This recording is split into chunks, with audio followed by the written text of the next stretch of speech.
Assalamualaikum warahmatullahi wabarakatuh. Salam sejahtera untuk kita semua.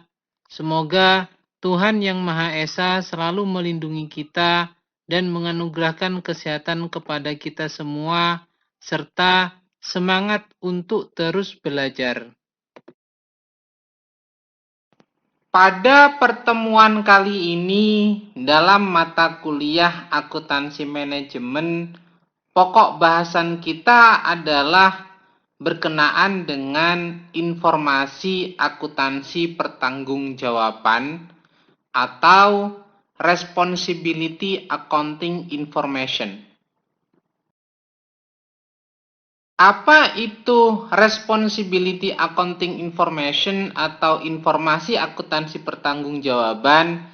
Yaitu salah satu konsep dari akuntansi manajemen dan sistem akuntansi yang dikaitkan dan disesuaikan dengan pusat-pusat pertanggungjawaban yang ada dalam organisasi. Sehingga berkenaan dengan informasi akuntansi pertanggungjawaban ini tentunya melibatkan pusat-pusat pertanggungjawaban yang akan membuat, melaporkan, dan menganalisa terhadap informasi akuntansi yang diperoleh tersebut sebagai bentuk pertanggungjawaban dari pusat-pusat pertanggungjawaban tersebut. Sebagaimana diketahui bahwa dalam konsep dasar informasi akuntansi pertanggungjawaban ini ada hal yang harus kita pahami, yaitu sistem akuntansi yang digunakan untuk mengukur kinerja setiap pusat pertanggungjawaban sesuai informasi yang dibutuhkan oleh manajer untuk mengoperasikan pusat pertanggungjawaban mereka. Sehingga ini menjadi suatu bagian dari sistem pengendalian manajemen. Dalam arti bahwa sistem akuntansi yang dipergunakan oleh manajer pusat pertanggungjawaban didasarkan pada hal-hal yang berkaitan dengan kinerja pusat pertanggungjawabannya, sehingga dapat digunakan sebagai sistem pengendalian manajemen. Informasi akuntansi pertanggungjawaban ini dari beberapa pengertian yang lain merupakan informasi biaya, pendapatan, dan aset yang dihubungkan dengan manajer yang bertanggung jawab terhadap pusat pertanggungjawaban tertentu. Makna lain dari informasi akuntansi pertanggungjawaban yaitu dasar untuk menganalisis prestasi manajer dan motivasi para manajer dalam melakukan rencana mereka yang dituangkan dalam anggaran mereka masing-masing. Sedangkan ada lagi yang memberikan pengertian bahwa informasi akuntansi pertanggungjawaban ini merupakan informasi yang penting dalam proses pengendalian manajemen. Dari beberapa pengertian tersebut, maka kita dapat menyimpulkan dan memahami bahwa informasi akuntansi pertanggungjawaban ini merupakan informasi yang sangat penting bagi manajemen, terutama berkaitan dengan informasi biaya, pendapatan, dan aset yang menjadi pertanggungjawaban manajer pada pusat-pusat pertanggungjawaban, sehingga mereka dapat menganalisa terhadap prestasi kinerja unit pertanggungjawabannya masing-masing. Dan hal tersebut tentunya menjadi motivasi bagi manajer untuk meningkatkan prestasi kinerjanya dan tentunya dapat menjadi pengendalian terhadap manajemen dalam mengukur kinerja para manajer pusat pertanggungjawaban. Manfaat yang diperoleh dari informasi akuntansi pertanggungjawaban ini adalah kita pahami sebagai individu dari organisasi tentunya ikut berperan serta untuk mencapai sasaran perusahaan secara efektif, dan efisien. Hal ini tentunya membutuhkan informasi akuntansi pertanggungjawaban. Selain itu, informasi akuntansi pertanggungjawaban ini bila mana dihubungkan dengan informasi yang akan datang, informasi yang berhubungan dengan progres masa depan, tentunya bermanfaat untuk penyusunan anggaran, yang kedua sebagai alat dalam pengendalian manajemen, yang ketiga sebagai alat penilai kinerja manajer pusat pertanggungjawaban, yang keempat sebagai alat untuk memberikan motivasi terhadap kinerja manajer, yang kelima dimungkinkan sebagai pengelolaan aktivitas, dan yang keenam adalah memungkinkan pemantauan efektivitas program dalam pengelolaan aktivitas. Sehingga dalam hal ini kita memahami bahwa banyak sekali manfaat dari adanya informasi akuntansi pertanggungjawaban, terutama dalam penyusunan anggaran. Kenapa? Karena dalam penyusunan anggaran tersebut itu dapat digunakan sebagai alat pengendali manajemen serta sebagai alat penilai kinerja dari masing-masing manajer pusat pertanggungjawaban. Dengan adanya penilaian kinerja tersebut, tentunya pihak manajemen dapat memberikan motivasi bagi manajer untuk meningkatkan kinerjanya serta dapat mengelola aktivitas pada masing-masing pusat pertanggungjawaban tersebut. Itu manfaat yang dapat diperoleh dari informasi akuntansi pertanggungjawaban.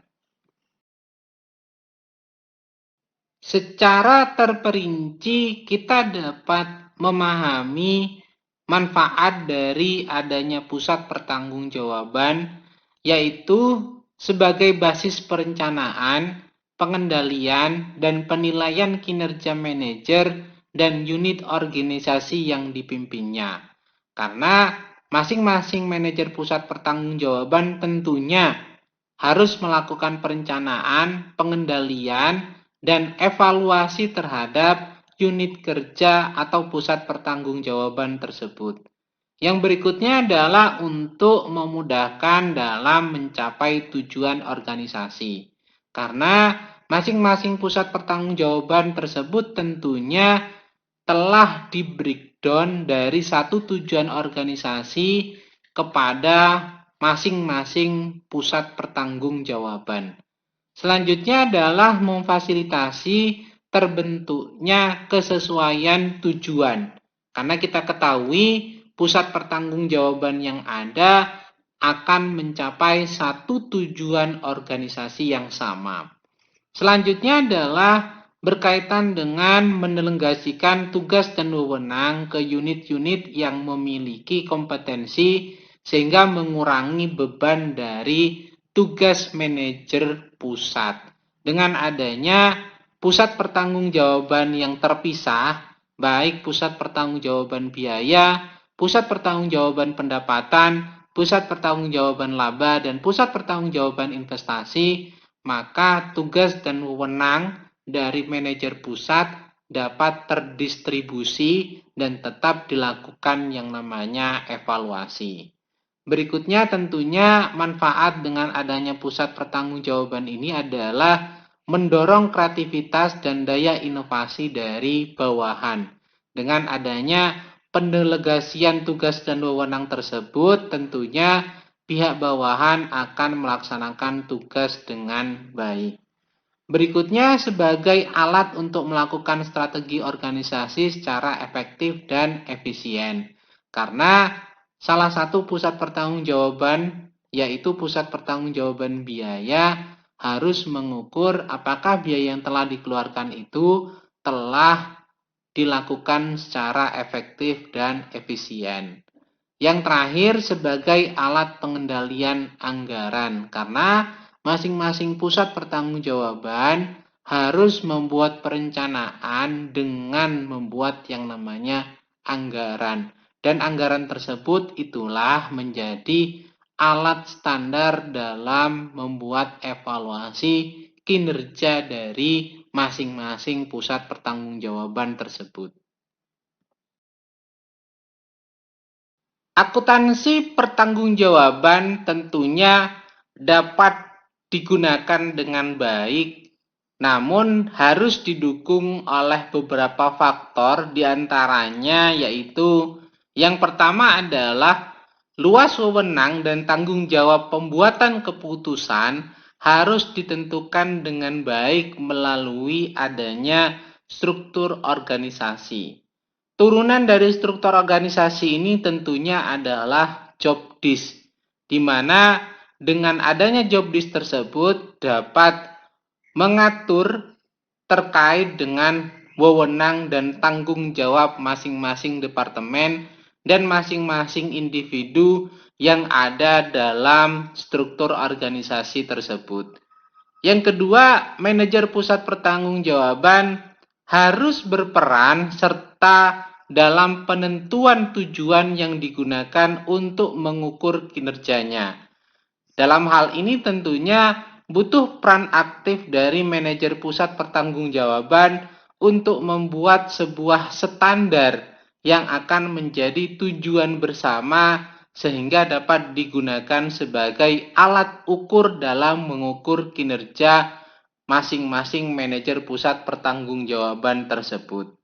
Yang ketiga, manajer pusat pertanggungjawaban harus berusaha untuk mencapai tujuan yang ditentukan olehnya dan untuk pusat pertanggungjawabannya. Dalam hal ini tentunya ketika manajer pusat pertanggungjawaban berperan aktif menentukan tujuan yang harus dicapai oleh dirinya sebagai individu dan tim dalam pusat pertanggungjawabannya, maka manajer pusat pertanggungjawaban tersebut tentunya harus dan memiliki kewajiban untuk mencapai tujuan tersebut. Yang keempat, manajer pusat pertanggungjawaban harus bertanggung jawab atas kegiatan pusat pertanggungjawaban yang dapat dikendalikannya. Karena sebagai manajer pusat pertanggungjawaban tentunya segala aktivitas yang ada pada pusat pertanggungjawabannya merupakan tanggung jawab dari manajer tersebut. Namun hal itu tentunya ada sebuah standar di mana beberapa komponen itu ada yang tidak dapat dikendalikan oleh manajer pusat pertanggungjawaban. Namun, dalam hal ini, pertanggungjawaban mutlak tentunya diharapkan kepada hal-hal yang dapat dikendalikan dalam kegiatan pusat pertanggungjawaban tersebut. Yang berikutnya, yang kelima adalah hanya biaya, pendapatan, laba, dan investasi yang terkendalikan oleh manajer pusat pertanggungjawaban yang harus dimasukkan ke dalam laporan kinerjanya. Sebagaimana kita ketahui bahwa pusat pertanggungjawaban itu terdapat 4, yaitu pusat pertanggungjawaban biaya, pusat pertanggungjawaban pendapatan, pusat pertanggungjawaban laba, dan pusat pertanggungjawaban investasi. Dan masing-masing pusat pertanggungjawaban tersebut itu memiliki kegiatan atau aktivitas yang dapat dikendalikan dan ada yang tidak dapat dikendalikan. Sehingga dalam hal ini maka segala bentuk pertanggungjawaban yang masuk dalam laporan kinerja manajer pusat pertanggungjawaban adalah hal-hal atau kegiatan yang berhubungan dengan yang dapat dikendalikan oleh manajer pusat pertanggungjawaban tersebut. Yang keenam, laporan kinerja dan umpan balik untuk manajer pusat pertanggungjawaban harus disajikan secara tepat waktu. Karena hal ini berhubungan dengan pengambilan keputusan. Bila dalam hal pelaporan tidak tepat waktu tentunya berdampak terhadap terganggunya pengambilan keputusan tersebut. Yang ketujuh yaitu laporan kinerja menyajikan secara jelas selisih yang terjadi, tindakan koreksi, dan tindakan lanjutannya sehingga memungkinkan diterapkannya prinsip pengecualian. Karena kita ketahui bahwa dalam akuntansi pertanggungjawaban lebih banyak terhadap penganggaran, maka tentunya ada target yang dapat dipenuhi dan ada target yang tidak dapat dipenuhi. Nah, dalam hal tersebut tentunya muncul selisih atau varian yang mungkin terjadi. Atas selisih tersebut, maka dilakukan koreksi dan evaluasi mengenai tindak lanjut yang harus dilakukan ke depannya.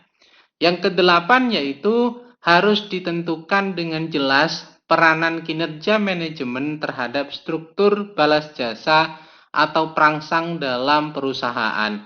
Hal ini dapat dimaknai bahwa ketika manajer pusat pertanggungjawaban telah mencapai tujuan atau telah memenuhi terhadap target yang telah ditetapkan, maka harus diberikan yang namanya penghargaan. Namun sebaliknya, bila mana tidak dapat mencapai target tersebut, tentunya ada punishment yang harus diberikan juga. Yang terakhir, yang kesembilan, yaitu sistem akuntansi pertanggungjawaban hanya mengukur salah satu kinerja manajer pusat pertanggungjawaban, yaitu kinerja keuangan. Selain kinerja keuangan, seorang manajer dapat dinilai kinerjanya atas dasar tingkat kepuasan karyawan, moral, dan sebagainya. Dalam hal ini, berkaitan dengan informasi akuntansi pertanggungjawaban, indikator utama untuk mengukur kinerja manajer pusat pertanggungjawaban adalah berkenaan dengan kinerja keuangan. Untuk indikator yang lain tentunya terdapat pengukuran atau alat ukur yang lainnya. Namun, yang paling pokok dalam urusan informasi akuntansi pertanggungjawaban ini adalah kinerja keuangan. Terdapat 5 syarat yang harus dipenuhi untuk menerapkan akuntansi pertanggungjawaban. Yang pertama yaitu berkenaan dengan struktur organisasi. Dalam hal ini, struktur organisasi harus menggambarkan aliran tanggung jawab, wewenang, dan posisi yang jelas untuk setiap unit kerja dari setiap tingkat manajemen. Selain itu, harus menggambarkan pembagian tugas dengan jelas pula. Dengan demikian, wewenang mengalir dari tingkat manajemen atas ke bawah, sedangkan tanggung jawab adalah alur sebaliknya.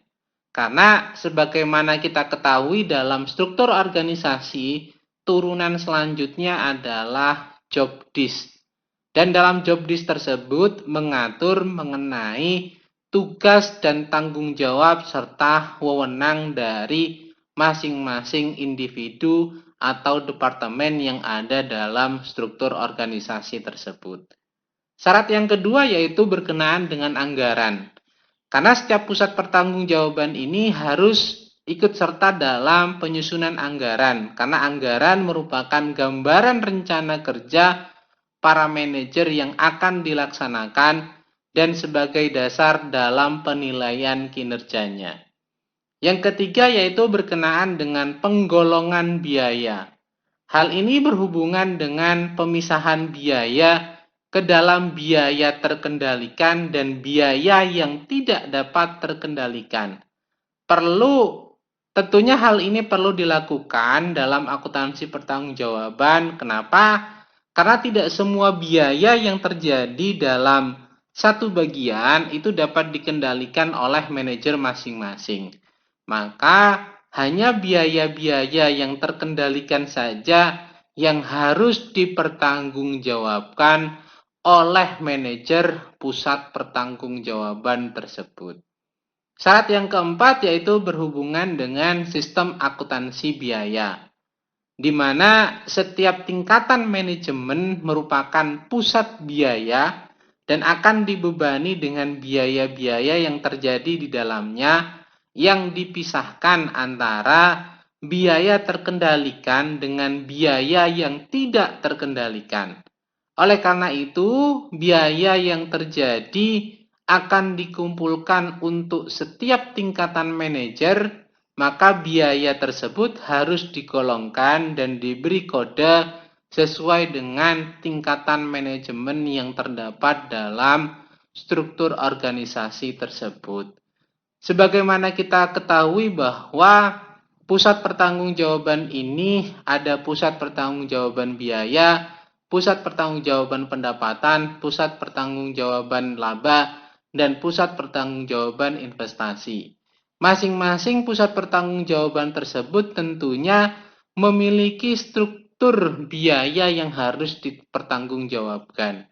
Karena dalam pusat pertanggungjawaban biaya ada beberapa komponen biaya di mana komponen biaya tersebut menjadi tanggung jawab pada pusat pertanggungjawaban biaya tersebut.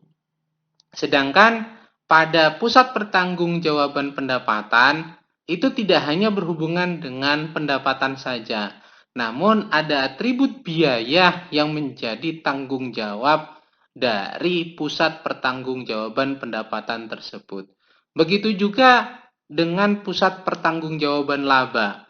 Bukan hanya berhubungan dengan laba saja yang menjadi pertanggungjawabannya, tapi berhubungan dengan pendapatan dan komponen biaya yang ada dalam atribut pusat pertanggungjawaban laba tersebut. Hal itu juga berhubungan dengan pusat pertanggungjawaban investasi, di mana dalam sebuah investasi kita juga harus mengukur cost atau biaya penyusutan yang harus dikeluarkan dalam investasi tersebut. Yang terakhir, yang kelima, yaitu sistem pelaporan biaya, di mana kita ketahui bagian akuntansi biaya setiap bulannya membuat laporan pertanggungjawaban untuk setiap pusat-pusat pertanggungjawaban biaya. Isi dari laporan pertanggungjawaban tersebut disesuaikan dengan tingkat manajemen yang akan menerimanya, sehingga informasi yang diberikan dapat dipahami oleh manajemen dalam mengukur kinerja masing-masing pusat pertanggungjawaban tersebut. Dari beberapa paparan tersebut, maka kita dapat mengambil sebuah kesimpulan bahwa istilah akuntansi pertanggungjawaban ini akan mengarah pada proses akuntansi yang melaporkan sampai bagaimana baiknya manajer pusat pertanggungjawaban dapat memanage pekerjaan yang langsung di bawah pengawasannya dan yang merupakan tanggung jawabnya, atau suatu sistem yang mengukur rencana dan tindakan dari setiap pusat pertanggungjawaban. Nah, pertanyaannya sekarang adalah, apa itu pusat pertanggungjawaban? Pusat pertanggungjawaban ini merupakan setiap unit kerja dalam organisasi yang dipimpin oleh seorang manajer yang bertanggung jawab atas aktivitas yang dilakukan atau unit organisasi yang dipimpinnya. Dalam kaitannya, yaitu suatu organisasi terdiri dari kumpulan dari beberapa pusat pertanggungjawaban. Setiap organisasi tentunya memiliki beberapa jenis pusat pertanggungjawaban, yaitu yang pertama adalah pusat pertanggungjawaban biaya, yang kedua adalah pusat pertanggungjawaban pendapatan, dan yang ketiga adalah pusat pertanggungjawaban laba, dan yang keempat adalah pusat pertanggungjawaban investasi. Untuk lebih memahami masing-masing dari pusat pertanggungjawaban tersebut, maka kita bahas yang pertama adalah pusat pertanggungjawaban biaya atau pusat pertanggungjawaban beban, di mana pusat pertanggungjawaban biaya ini merupakan pusat pertanggungjawaban yang prestasi manajernya diukur berdasarkan input dari ukuran moneter, akan tetapi outputnya tidak diukur, dalam artian bahwa Dalam pusat pertanggungjawaban biaya ini, ukurannya adalah berapa biaya yang dikeluarkan. Apakah biaya yang telah dikeluarkan tersebut itu dilakukan secara efektif dan efisien. Misal, telah dianggarkan sebesar 1 juta rupiah untuk biaya perawatan kendaraan. Nah, apakah biaya tersebut itu dikeluarkan sebesar 1 juta, di bawah 1 juta, atau di atas 1 juta. Maka dalam hal ini pusat pertanggungjawaban itu bertanggung jawab terhadap biaya yang telah dianggarkan tersebut. Pusat pertanggungjawaban biaya ini dibedakan menjadi dua, yaitu pusat beban teknik dan pusat beban kebijakan. Apa itu pusat beban teknik? Yaitu pusat pertanggungjawaban yang jumlah input atau bebannya secara tepat dan memadai dapat diestimasi dengan wajar. Contoh misalnya adalah departemen produksi, departemen bagian penggajian. Nah, dalam pusat beban teknik ini tentunya evaluasi yang paling dominan adalah berkaitan dengan efisiensi. Efisiensi inilah yang lebih ditekankan dalam evaluasi terhadap pusat pertanggungjawaban biaya. Sehingga output akan dibandingkan dengan beban standar atau anggaran yang telah ditetapkan. Di samping itu, pusat beban teknik juga mempunyai tugas penting, yaitu menjaga mutu dan volume produksi serta melakukan pelatihan, pengembangan, dan penilaian untuk karyawan.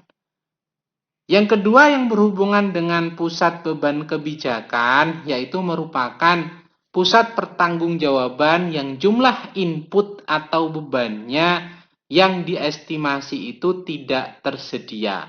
Oleh karena itu, beban-beban yang dikeluarkan tergantung pada penilaian manajemen atas jumlah yang memadai dalam kondisi tersebut. Contoh misalnya, unit-unit administratif dan pendukung seperti bagian akuntansi, hubungan masyarakat, legal, bagian sumber daya manusia, serta R&D ini tentunya dapat dianggarkan terlebih dahulu biayanya. Namun dalam pelaksanaannya tentunya ada beberapa hal yang secara fluktuatif terjadi tergantung pada kondisi pada saat itu. Maka penilaian manajemen tentunya dihadapkan dan mengevaluasi bagaimana kondisi pada saat itu, apakah benar-benar mempengaruhi terhadap anggaran biaya yang telah ditetapkan dalam pusat beban kebijakan tersebut. Selain itu, dalam pusat pertanggungjawaban biaya, ada dua kelompok biaya yang menjadi evaluasi dalam manajemen, yaitu berkaitan dengan biaya terkendali dengan biaya tak terkendali. Biaya terkendali ini merupakan biaya yang dapat dipengaruhi secara signifikan oleh manajer suatu pusat pertanggungjawaban, dalam artian bahwa biaya-biaya yang dikeluarkan tersebut itu memang menjadi pertanggungjawaban dari manajer pusat pertanggungjawaban. Nah, biaya inilah yang menjadi bahan evaluasi bagi manajemen apakah manajer pusat pertanggungjawaban dapat melakukan atau menggunakan anggaran dengan baik dalam mengukur efektivitas dan efisiensinya. Sedangkan yang berkaitan dengan biaya tak terkendalikan merupakan biaya yang tidak dapat dipengaruhi secara signifikan oleh manajer suatu pusat pertanggungjawaban. Artinya ada faktor lain yang menyebabkan biaya tersebut itu muncul. Dalam hal ini tentunya berdampak terhadap biaya yang harus dikeluarkan menjadi tidak efektif, dan tidak efisien. Contoh misalnya yang berkaitan dengan biaya tak terkendali ini. Misal dalam hal regulasi, ada beberapa komponen biaya berkaitan dengan regulasi yang tiba-tiba dalam pelaksanaannya biaya yang dianggarkan awalnya adalah 1 juta, namun dalam pelaksanaannya regulasi menyatakan bahwa biaya tersebut telah berubah menjadi 2 juta. Maka biaya yang dikeluarkan tersebut itu merupakan biaya yang tidak dapat dikendalikan oleh manajer pusat pertanggungjawaban. Hal tersebut tentunya tidak menjadi evaluasi dari manajer pusat pertanggungjawaban. Namun pihak manajemen tentunya mengukur biaya tersebut itu sesuai dengan kondisi yang terjadi pada saat itu.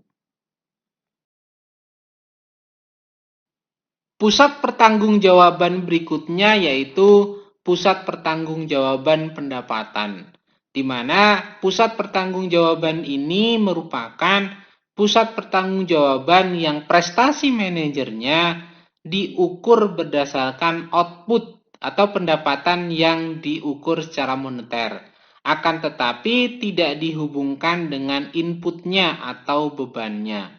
Namun dalam pelaksanaannya bahwa ada beberapa biaya yang harus dikeluarkan oleh Departemen Marketing. Maka biaya-biaya tersebut itu tentunya biaya yang menstimulus atau digunakan untuk memperoleh pendapatan. Nah, komponen biaya tersebut tetap dilakukan evaluasi melalui pusat pertanggungjawaban biaya. Artinya, Departemen Marketing itu merupakan pusat pertanggungjawaban pendapatan dan juga merupakan pusat pertanggungjawaban biaya. Hal ini sebagaimana dicontohkan yaitu Departemen Pemasaran atau Penjualan atau sekarang kita kenal sebagai Departemen Marketing. Tidak berwenang untuk menentukan harga pokok ataupun harga jual produk yang dihasilkan. Akan tetapi, ukuran utama kinerjanya adalah pendapatan yang diperoleh dari pemasaran produk tersebut. Maka, dalam pusat pertanggungjawaban pendapatan yang berhubungan dengan Departemen Marketing atau Departemen Pemasaran, ini diukur dari pendapatan yang diperoleh oleh departemen tersebut.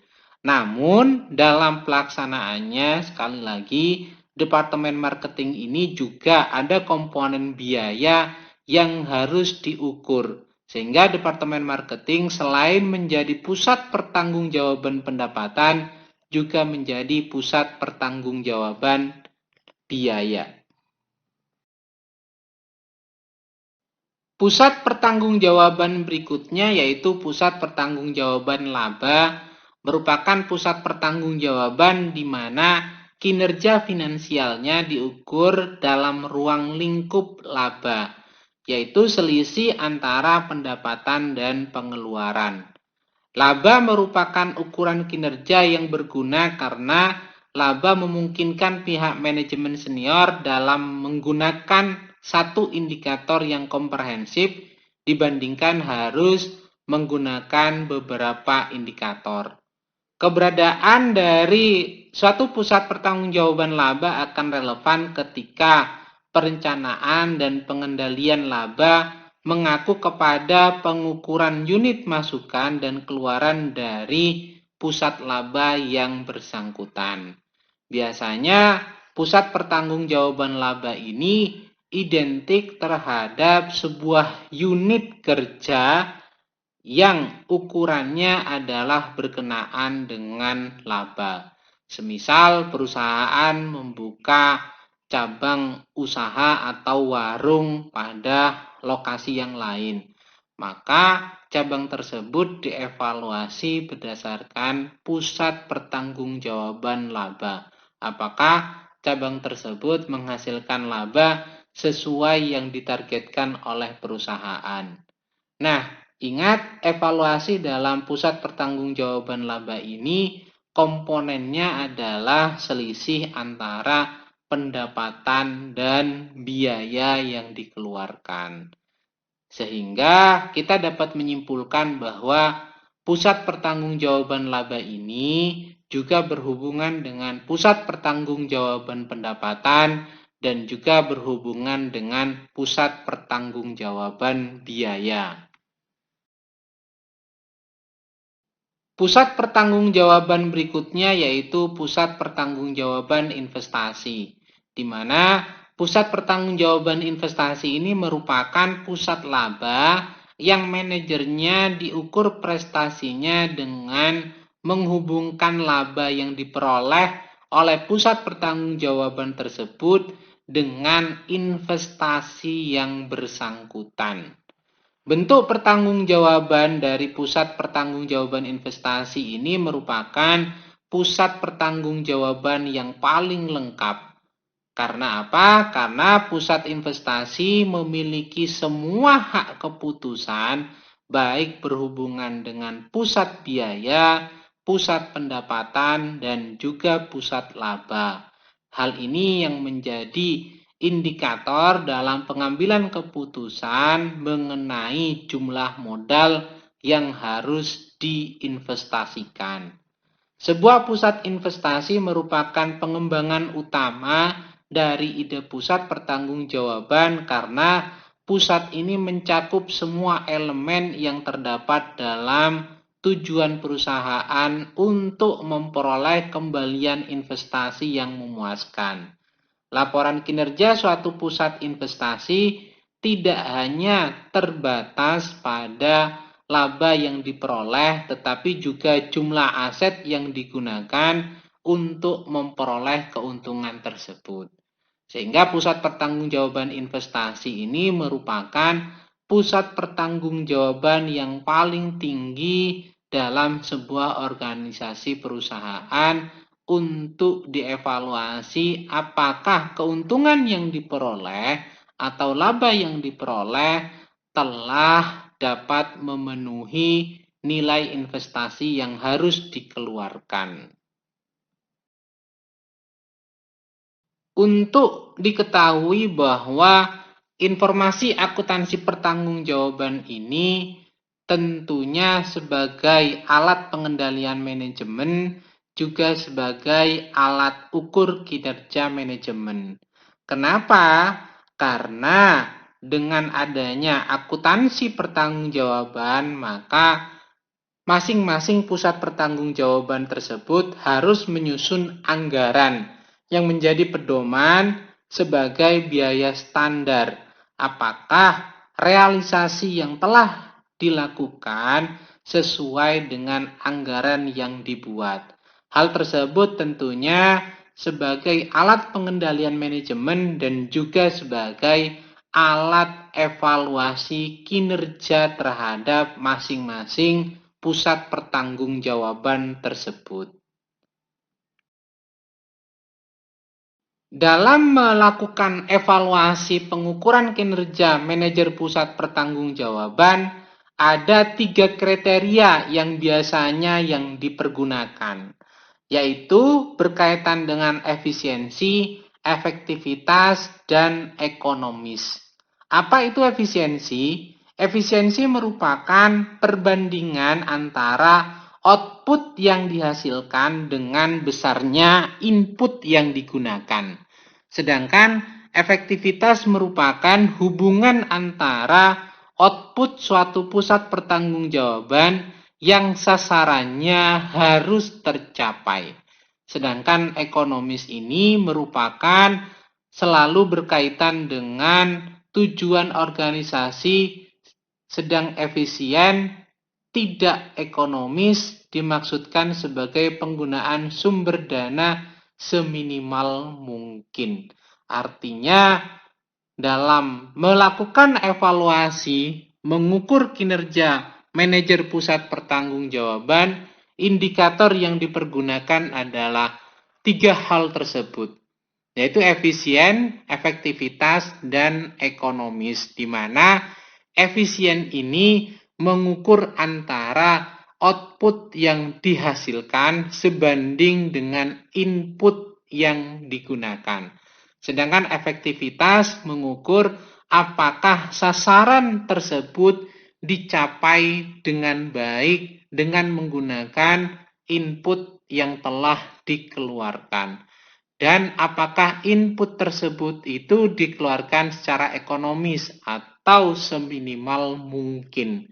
Maka kita dapat mengevaluasi kinerja dari masing-masing pusat pertanggungjawaban tersebut dengan baik dan benar.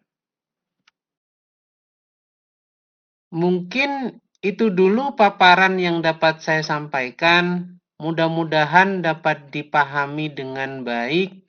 Bila ada hal yang kurang berkenan, saya mohon maaf sebesar-besarnya. Saya akhiri, wabillahi taufik wal hidayah. Wassalamualaikum warahmatullahi wabarakatuh. Jangan lupa untuk selalu menjalankan pola hidup sehat dan bersih. Semoga Tuhan Yang Maha Esa selalu menganugerahkan kesehatan kepada kita semua. Amin. Terima kasih.